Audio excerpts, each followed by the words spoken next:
అండి నేను రీసెంట్గా కేపీఎన్ ఫ్రెష్కి వెళ్ళాను అనమాట. సో అది సూపర్ మార్కెట్ అనమాట, రత్నదీప్ విజేత లాగా అనమాట. సో ఇక్కడ ఫ్రూట్స్ అయితే చాలా తక్కువ రేటుకు ఉన్నాయన్నమాట. చూస్తే షాక్ అయిపోతారు మీరు. చూసారు అవకాడో 39 రూపీసే ఉందన్నమాట.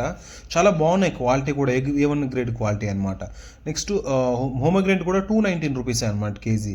సో బయట మార్కెట్తో పోల్చుకుంటే చాలా తక్కువ ప్రైస్. ఇది చూసారు కదా నేరేడుపళ్ళు అనమాట. బయట యాక్చువల్లీ 150 అమ్ముతారనమాట, బట్ ఇక్కడ ఓన్లీ 120 రూపీసే కేజీ అనమాట. ఇది కూడా పామ్ ఫ్రూట్ అనమాట. ఇది 48 రూపీసే పావు కిలో అనమాట. బయట కూడా 60 రూపీస్ ఉంటుంది. చాలా మంచి క్వాలిటీ ఉన్నాయన్నమాట. సో మేము ఆల్రెడీ తీసుకెళ్ళాం అనమాట. నెక్స్ట్ అవి కాకుండా మ్యాంగోస్ కూడా ఉన్నాయన్నమాట. సో మ్యాంగోస్ కూడా చాలా 80 రూపీస్ అనమాట కేజీ అనమాట. సో 2 కేజీస్ తీసుకుంటే మినిమం 5 to 6 వస్తాయి అనమాట. సో ఏం పురుగులు కానీ ఏమీ లేవన్నమాట, చాలా బెటర్గా ఉన్నాయి. సో ఇవి కాకుండా డ్రాగన్ ఫ్రూట్ కూడా తక్కువ రేటే ఉంది, 60 రూపీస్ అనమాట. Papaya 35 rupees. సో ఫ్రూట్స్ కొనాలి ఎవరైనా అనుకుంటే మాత్రం కేపీఎన్ ఫ్రెష్లో మాత్రం మిస్ అవ్వద్దు అనమాట. సో వీకెండ్ అయితే చాలా మంచి ఆఫర్లు అయితే పెడతారనమాట.